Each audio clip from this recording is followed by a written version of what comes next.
Queremos estender boas-vindas e uma boa noite a todos, os nossos queridos estudantes aí do nosso curso especial sobre o Santuário Caminho de Deus. Que você se sinta na presença do Senhor nessa noite. Aqui temos também a irmã Maria, que vai estar acompanhando presencialmente. Que o Senhor nos dê sabedoria para nós sairmos daqui compreendendo a lição de hoje, né? Para que isso tudo aconteça da melhor forma possível, quero convidar você que está nos acompanhando a fecharmos nossos olhos e pedirmos a bênção de Deus e a iluminação do Espírito Santo para esse estudo. Oremos ao Senhor. Amado Pai, muito obrigado, porque o Senhor é nosso Deus e está presente conosco onde quer que nós formos. Muito obrigado porque o Senhor deixou a Tua palavra com lições importantes, um mapa para nos guiar até a vida eterna, até o local onde o Senhor tem preparado para cada um de nós. Muito obrigado porque o Teu Filho desceu do céu e veio para nos resgatar, através da entrega da Sua vida por cada um de nós. E ao estudarmos hoje o estudo do santuário, mais uma lição, que o Senhor nos dê sabedoria para tirarmos lições importantes para a nossa vida e compreendermos o plano da salvação. Em nome de Jesus. Amém, Senhor. Amém. Bom, nós estamos, então, vendo aí Santuário, Caminho de Deus. Já estudamos na primeira lição sobre o Santuário Celestial. Vimos também, na sequência, que existia um santuário terrestre que foi feito baseado no Santuário Celestial. Vimos na lição 3 o Evangelho em símbolos. Ainda no Evangelho em símbolos, entramos nas festas de Israel. E nós descobrimos que existiam em Israel, 7 festas que eram comemoradas durante o ano. E estas festas, elas tinham a ver com a história deles, do povo de Israel, ou seja, apontavam para o passado, era um lembrete de como Deus guiou o povo no passado, mas cada festa dessa apontava para o futuro, apontava para a questão da vida de Jesus Cristo e sua ação na salvação do ser humano. Então, haviam as festas da primavera, que nós já estudamos na semana passada, e havia também as festas do outono, que nós vamos ver justamente no estudo de hoje. Interessante que eram 4 festas da primavera e 3 festas no outono, né?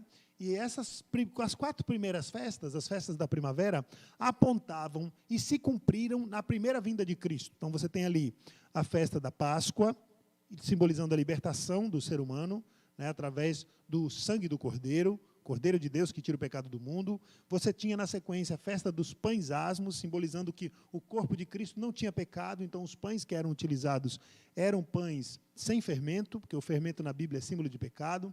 Vimos também a festa das primícias, que envolvia a colheita dos primeiros frutos, e foi justamente Jesus colheu os primeiros frutos da ressurreição. Junto com ele, ressuscitaram algumas pessoas e foram levadas ao céu. Boa parte desse grupo aí que ressuscitou. E, na sequência, vimos também a festa do Pentecostes. 50 dias após a Páscoa, acontecia a festa do Pentecostes, que era a segunda etapa da colheita. Viriam as chuvas para amadurecer os grãos, para essa colheita acontecer. Essa colheita representa a primeira leva de cristãos que se converteram pela pregação dos apóstolos, 50 dias após a Páscoa. Interessante que no Pentecostes aconteceram 2 eventos, um no céu e um na terra. No céu, a coroação de Cristo. Então, Jesus sobe ao céu e ele é coroado, está lá em Apocalipse capítulo 5, e na terra acontecia a pregação do Evangelho e os 3.000 batizados, depois 5.000 batizados e assim por diante, pessoas sendo colhidas pela descida do Espírito Santo e a pregação dos apóstolos. Sendo assim, essas 4 festas eram da primavera. Agora nós vamos entrar nas festas do outono, tá certo? Que apontavam não mais para o passado, mas apontavam para o futuro, apontam para a segunda vinda de Cristo, para os eventos que antecedem a vinda de Jesus.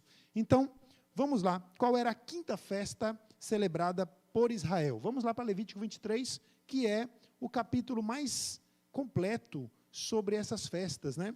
Ela traz as festas na sequência. Levítico 23, do versículo 23 até o 25. Nós vamos ter a primeira festa do outono. Uma festa muito significativa e que estava linkada à outra festa, a próxima festa, linkada à sexta festa. Tá?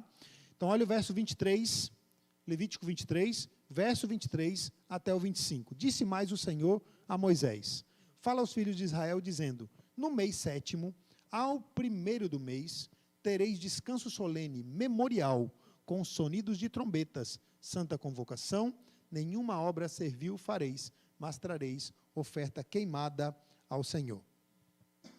Observe então que esse dia era um dia de santa convocação, era um dia do povo de Israel ficar atento.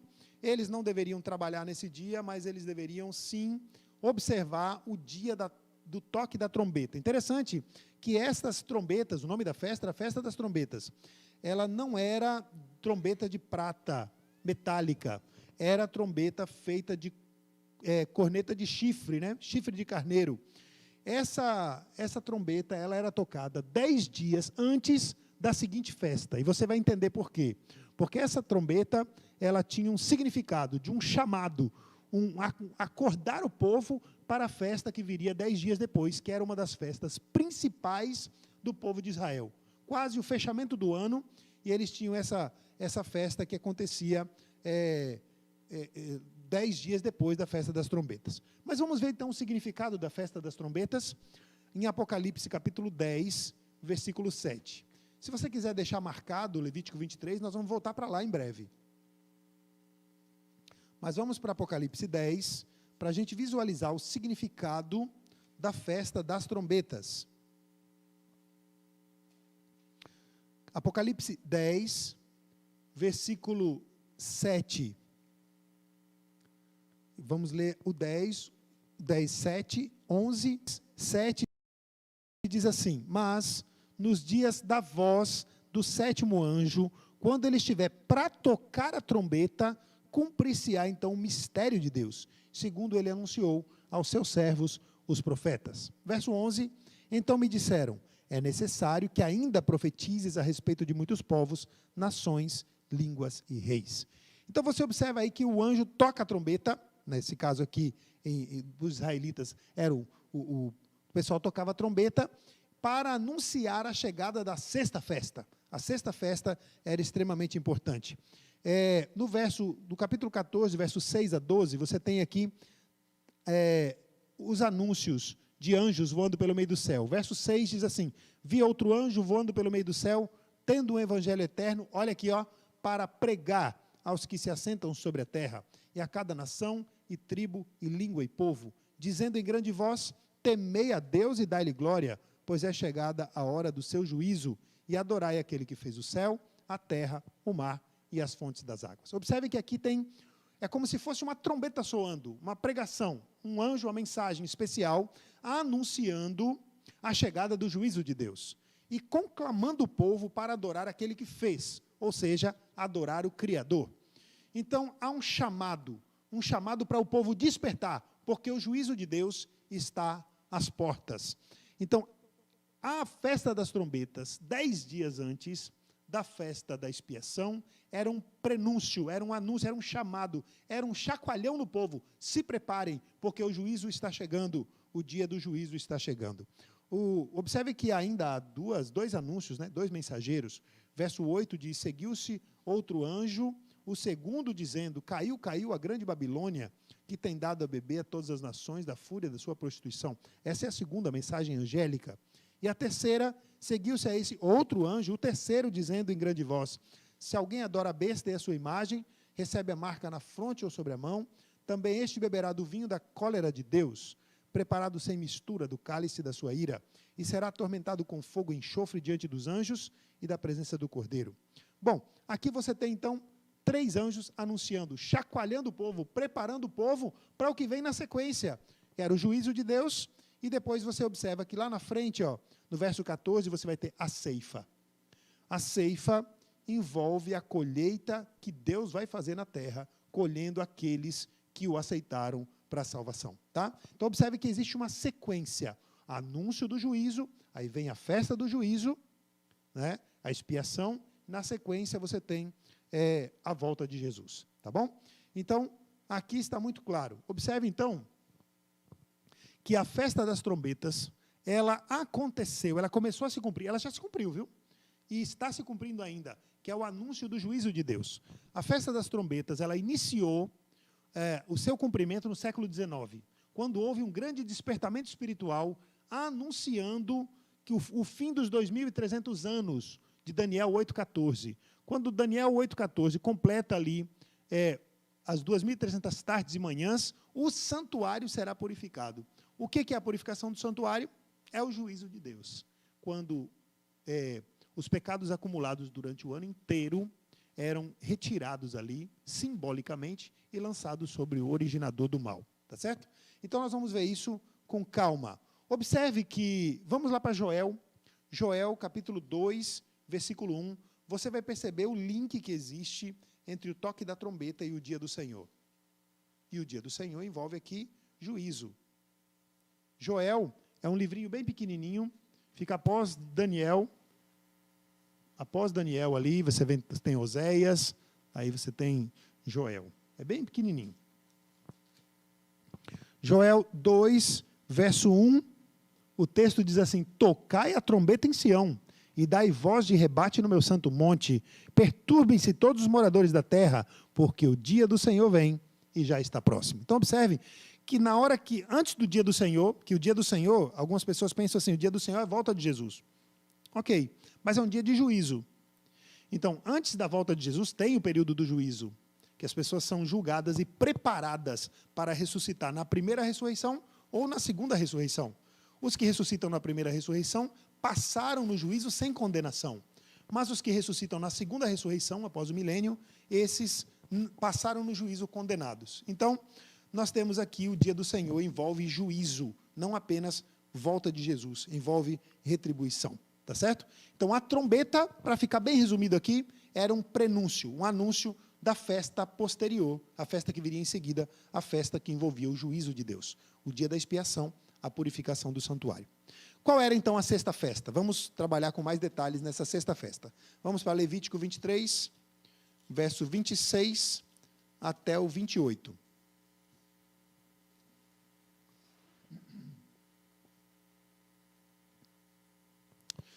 Disse mais o Senhor a Moisés: mas aos 10 desse mês sétimo, observe, 10 dias depois da festa das trombetas, será o dia da expiação. Tereis santa convocação e afligireis a vossa alma. Trareis oferta queimada ao Senhor. Nesse mesmo dia, nenhuma obra fareis, porque é o dia da expiação, para fazer expiação por vós perante o Senhor, vosso Deus. Bom, Levítico 23 traz resumidamente alguma coisa sobre o dia da expiação, mas o texto forte sobre essa festa acontecia, nós temos no Levítico 16, né? Nós vamos para lá daqui a pouquinho. Só para você entender, a festa das trombetas anunciava a chegada dessa festa aqui. A festa da expiação, ela era importante porque, imagine, durante o ano inteiro, o israelita, toda vez que ele pecava, ele levava até o santuário uma ovelhinha. E essa ovelhinha, o pecador confessava sobre a cabeça dessa ovelhinha os seus pecados. Assim como também o sacerdote trazia uma ovelha representando todo o povo, os pecados por ignorância, assim por diante. O pecador confessava seu pecado sobre a cabeça da ovelhinha, o próprio pecador feria a ovelhinha de morte na garganta, recolhia o sangue e dava entrada no santuário com esse sangue. Imagine que esse sangue entrava no santuário de Deus, no lugar onde Deus habitava, carregado de pecado.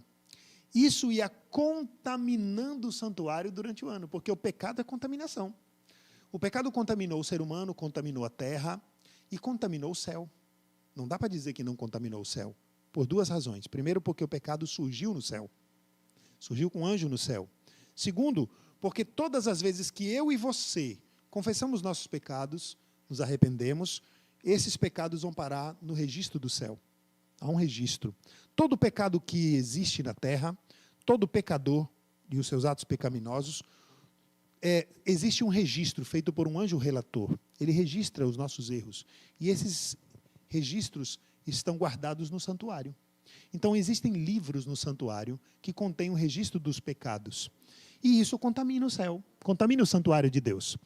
Uma vez no ano, no santuário da terra, acontecia o que a gente chama de dia da expiação. É expiação com X, viu? Não é expiação com S.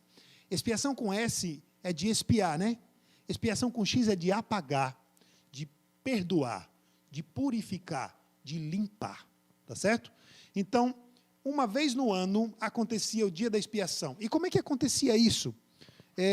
Quero convidar você a abrir sua Bíblia em Levítico 16. Você está em Levítico 23? Vamos para Levítico 16. Perdão. Levítico 16, 7 e 8. Diz assim: também tomará ambos os bodes e o porá perante o Senhor, à porta da tenda da congregação. Lançará sorte sobre os dois bodes, um para o Senhor e a outra para o bode emissário. Observe, então, que o dia começava, primeiramente, com a purificação do próprio sacerdote. Ele pegava uma ovelha e feria essa ovelha pelos seus próprios pecados, para que ele pudesse entrar no santuário. Então, ele primeiro confessava seus pecados sobre uma ovelhinha, oferecia ao Senhor essa ovelhinha, esse sangue dava entrada no santuário, para que ele pudesse entrar purificado no santuário. Na sequência, chegavam até a porta do tabernáculo, do santuário, 2 bodes. E eles lançavam sorte sobre os 2 bodes, para que um representasse o Senhor, Deus, e o outro representasse o bode emissário. Nós vamos conversar um pouquinho sobre o que é esse bode emissário depois. Assim que escolhia o bode do Senhor, todos os pecados do ano inteiro eram lançados sobre a cabeça desse bode. Eram lançados sobre a cabeça desse bode. E ele morria por esses pecados.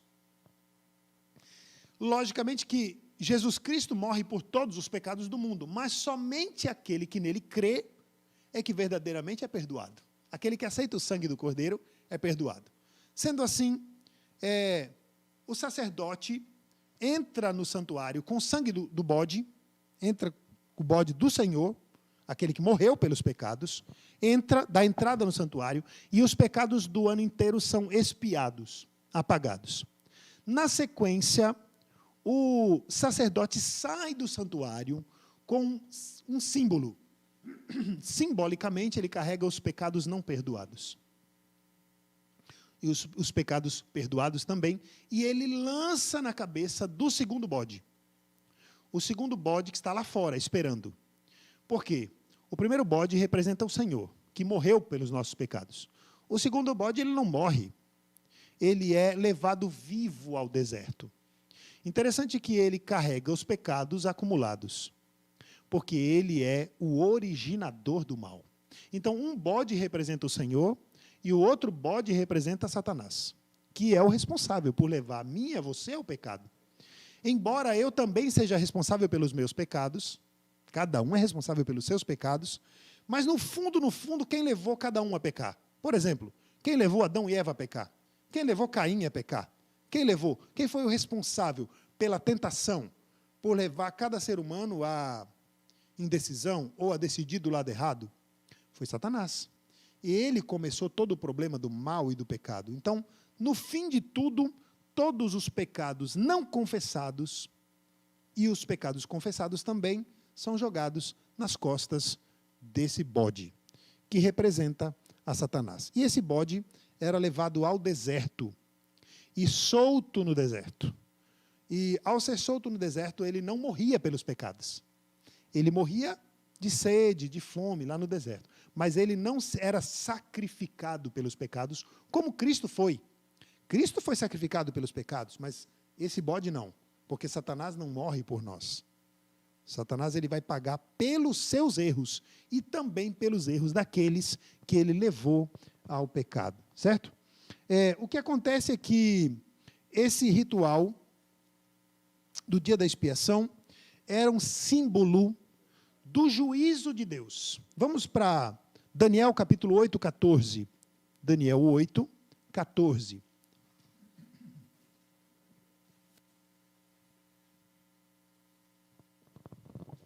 Daniel 8, 14 fala sobre uma batalha entre um carneiro e um bode. E depois há um chifre que cresce no bode. E esse chifre, ele domina não somente politicamente, mas ele começa a dominar também religiosamente. Ele começa a atingir o exército do céu, diz o verso 10. E ele se engrandece e ele acaba deitando por terra o santuário de Deus, destruindo, assim, na cabeça do povo, o plano de Deus de salvação. Aí, um anjo conversando com outro, faz a pergunta. Depois disto, verso 13, ouvi um santo que falava, e disse outro santo àquele que falava, até quando? Olha a pergunta. Até quando durará a visão do sacrifício diário e da transgressão assoladora, visão da qual é entregue o santuário e o exército a fim de serem pisados? Aí vem a questão. Verso 14, o outro santo responde, até 2.300 tardes e manhãs, e o santuário será purificado. Então, nesse texto aqui, você tem um tempo, é uma profecia de tempo, inclusive é a maior profecia de tempo da Bíblia. A contagem dos 2.300 anos, ele começa no ano 457, com a saída da ordem para edificar Jerusalém. E se você pegar do ano 457 e somar 2.300 anos, você chega até a data de 1844. Essa data foi quando iniciou o processo do juízo. Interessante que por aqueles dias, desde o ano 1798 em diante, começa-se a anunciar a chegada do juízo. Começa uma pregação, um fortalecimento da fé. E começa a pregação sobre a volta de Jesus. Então você tem aqui, uns anos antes do dia da expiação começar, o dia escatológico da expiação, o dia do juízo começar, você tem ali o anúncio da chegada do juízo. Interessante é que o que é o dia da expiação escatológico? Se na época do santuário terrestre todos os pecados do ano eram retirados do santuário, Cristo morria pelos pecados confessados e o bode levava os pecados não confessados. O que acontece, amados, é que na sequência acontecia um processo de juízo. Isso é juízo, é limpar o santuário, é definir, jogar sobre cada um sua culpa. Aqueles que aceitaram o sangue de Jesus, pago pelo sangue de Jesus. Mas aqueles que não aceitaram, vão levar sua própria culpa. É juízo. Então, a partir de 1844 para cá, Deus está abrindo os livros no céu e realizando um processo de juízo. Por isso, em Apocalipse 14, 6 e 7, que nós lemos, diz, viu outro anjo voando pelo meio do céu, tendo um evangelho eterno para pregar aos que se assentam sobre a terra. E a cada nação e tribo, língua e povo, dizendo em grande voz, temei a Deus e dai-lhe glória, pois é chegada a hora do seu juízo. Por que o juízo tem que acontecer antes da volta de Jesus? Porque quando Jesus chega na terra, quando ele voltar nas nuvens dos céus, ele já vem com tudo definido. Quem ressuscita na primeira ressurreição, quem ressuscita na segunda ressurreição, ele já vem com um galardão nas mãos para dar a cada um segundo as suas obras. Então, quando Jesus volta à terra, o juízo já está definido. Quem vai estar salvo, quem vai estar perdido. Até porque, assim que Jesus aparece nas nuvens dos céus, os mortos em Cristo ressuscitam. Como é que define quem é morto em Cristo? Porque houve um juízo. E os bons que estiverem vivos são arrebatados. Como é que define quem é arrebatado e quem fica na terra? Porque um juízo já aconteceu.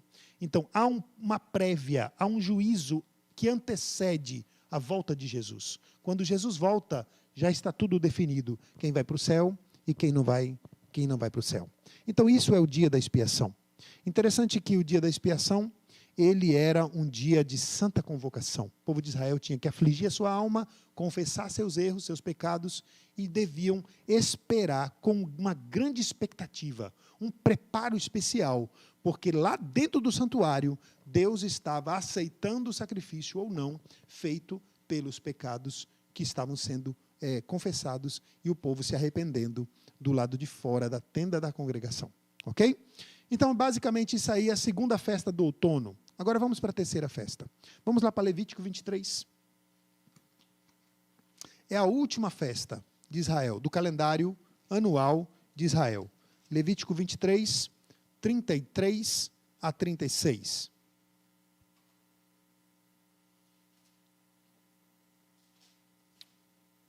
O texto bíblico fala sobre a festa dos tabernáculos. O verso diz assim, 33, disse mais o Senhor a Moisés, fala aos filhos de Israel, dizendo, aos 15 dias desse mês sétimo, será a festa dos tabernáculos, ou seja, 5 dias após o dia da expiação. A festa dos tabernáculos ao Senhor por 7 dias. Ao primeiro dia haverá santa convocação, nenhuma obra servil fareis. 7 dias oferecereis ofertas queimadas ao Senhor.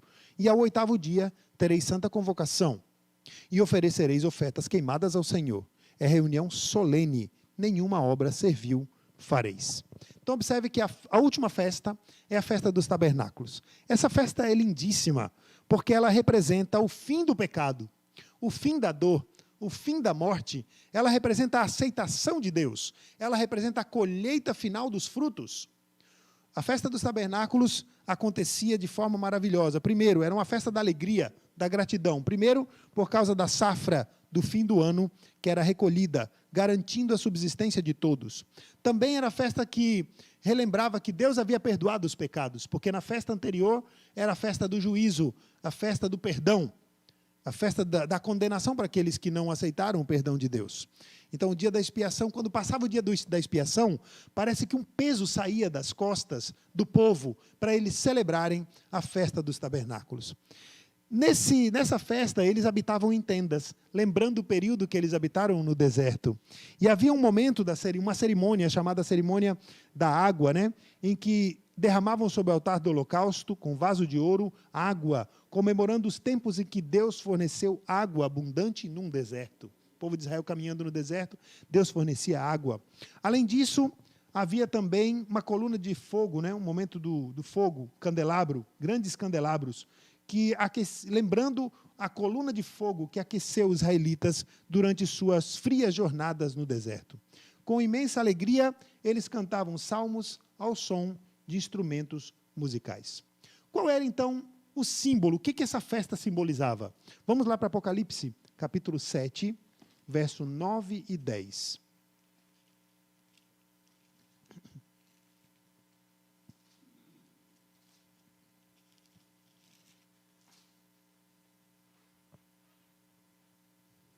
Apocalipse 7, 9 e 10. O texto bíblico diz, depois destas coisas vi, e eis uma grande multidão, que ninguém podia enumerar, de todas as nações, tribos, povos e línguas, em pé diante do trono e diante do Cordeiro, vestido de vestiduras brancas e com palmas nas mãos. Justamente a festa dos tabernáculos, eles tinham palmas nas mãos, eram folhas de palmeira, né? Palmas nas mãos, e eles agitavam essas palmas. E eles clamavam, verso 10, em grande voz, dizendo, ao nosso Deus, que se assenta no trono, e ao Cordeiro, pertence a salvação. Observe, então, que essa festa já era depois que o processo de juízo acabou, era uma festa comemorativa da grande salvação e do fim da jornada dos homens nessa terra, atingindo as mansões celestiais. Para você entender como a festa dos tabernáculos é importante, quero convidar você para ir a Apocalipse 21, verso 1 a 4. A festa dos tabernáculos, ela simbolizava quando Deus descerá para habitar com o ser humano. Olha o que diz. Vi novo céu, verso 1, e nova terra, pois o primeiro céu e a primeira terra passaram, e o mar já não existe. Vi também a cidade santa, a Nova Jerusalém, que descia do céu da parte de Deus, ataviada como noiva, adornada para o seu esposo. Então ouvi uma grande voz vinda do trono, dizendo, olha essa frase, eis o tabernáculo de Deus com os homens. Deus habitará com eles, eles serão povos de Deus, e Deus mesmo estará com eles. E lhes enxugará dos olhos toda lágrima, e a morte já não existirá. Já não haverá luto, nem pranto, nem dor, porque as primeiras coisas passaram. A festa dos tabernáculos lembra um momento maravilhoso em que Deus montará a sua tenda no meio das nossas. Deus habitará conosco. E esse é o objetivo do santuário, né? Quando Deus mandou Moisés construir o santuário, ele diz, vocês vão me fazer um santuário para que eu possa habitar no meio deles, no meio de vocês. Festa dos tabernáculos. E agora, no fim do nosso sofrimento nessa terra, Deus vem e monta o seu tabernáculo, traz a cidade santa e monta o seu tabernáculo, o seu santuário no meio do povo, simbolizando aí a festa dos tabernáculos que iremos habitar com Deus para sempre. Sendo assim, meus amados, a festa dos tabernáculos envolve a restauração final da terra. Observem que as festas de Israel, que algumas pessoas pensam que não, isso aqui não tem validade, é coisa do Antigo Testamento. As festas de Israel, elas pegam desde a morte de Cristo até o dia em que Deus vai restaurar essa terra e nós habitaremos com Ele para sempre. Sendo assim, as festas de Israel continuam válidas, continuam com uma mensagem especial para cada um de nós. As festas de Israel foram instituídas por Deus com duas finalidades: para que o povo se lembrasse com alegria dos feitos poderosos do Senhor durante sua jornada na terra, e também para apontar para a gloriosa salvação futura que seria realizada por meio da vida, morte de Jesus Cristo e sua segunda vinda à terra, quando viria colher, resgatar os feixes dos salvos para a eternidade. As festas bíblicas é o calendário divino, nos dizendo exatamente em que momento estamos vivendo e quão próximos estamos da redenção final. Falando em que momento estamos vivendo, observem, as 4 primeiras festas se cumpriram quando Jesus esteve na terra. As 3 festas seguintes, a festa das trombetas já aconteceu e continua sendo anunciado. Ela está em processo. A festa da expiação está acontecendo, porque Deus está abrindo os livros e julgando o povo. Apocalipse capítulo 20 fala sobre o juízo de Deus do trono branco, né? Juízo do trono branco. Então, você tem ali a festa da expiação que já está acontecendo. Ou seja, para aqueles que acham que Jesus está muito distante de voltar, eu quero dizer para você que só falta uma festa. Das 7 festas de Israel, só falta uma festa acontecer. Isso indica, meu amado e meu irmão, que você e eu estamos mais perto de ver a face de Jesus do que você imagina. As festas de Israel nos dizem que as profecias de Deus estão terminando o seu cumprimento. E muito, muito em breve, veremos Jesus voltando face a face. Que você e eu estejamos preparados para receber Jesus com alegria no nosso coração, dizendo: eis o nosso Deus, a quem aguardávamos, e Ele nos salvará. Que todos nós façamos parte desse momento tão especial de recebermos Jesus em nossa vida e em nosso coração. Que Deus te abençoe. Na próxima semana, iremos estudar sobre o ministério de Cristo no pátio. Como é que o santuário, ele engloba o ministério de Cristo quando esteve na terra, no pátio. É isso que nós vamos estudar na próxima semana. Eu convido você para estar conosco. E agora, para fecharmos o nosso estudo de hoje, quero te convidar para você fechar os seus olhos, para nós pedirmos a bênção do Senhor. Amado Pai, muito obrigado pelo estudo que tivemos. Muito obrigado por entendermos os tempos que estamos vivendo e pelo preparo que o Senhor espera de nós, para podermos receber o Senhor com alegria no coração. E assim podermos ser restaurados, resgatados pelo Senhor, subirmos para encontrar o Senhor nos ares. E esperarmos aquele grande dia em que o Senhor montará o seu tabernáculo, sua tenda, junto conosco e habitará conosco para todo sempre. Que nenhum dos teus filhos venha a faltar, mas que todos nós, com o nosso coração rasgado, aberto, possamos receber o Senhor com alegria e crermos piamente nas promessas que o Senhor tem feito a cada um de nós. É o que nós pedimos e agradecemos em nome de Jesus. Amém. Um abraço a todos.